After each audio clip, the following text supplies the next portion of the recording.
Díagwich is Misha Anne-Marie agus fáilte go dtí cébal.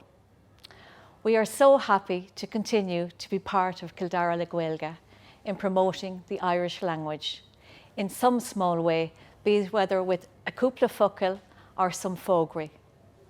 We are a family entertainment centre and we cater for all ages, and it's an ideal venue to have fun for all groups and even use a cúpla focal. We have 12 lanes of bowling, a soft play area, arcade games, K-diner with great food, and we do great kids' birthday parties. Gura míle maithagad.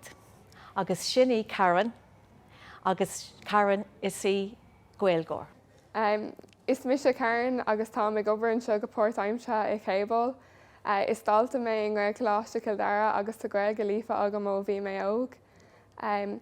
Is rudínta é dom go bhfuil cébal mar páirte Dara le Gaeilge, agus mar sin bhrálam na cúpla focail le clúisteáil webh nar bhééis an seo an céad ó eile. Dá méoch mé an seo bíomhan am an deise áil airt le bhas Gaeilge gur maithagad.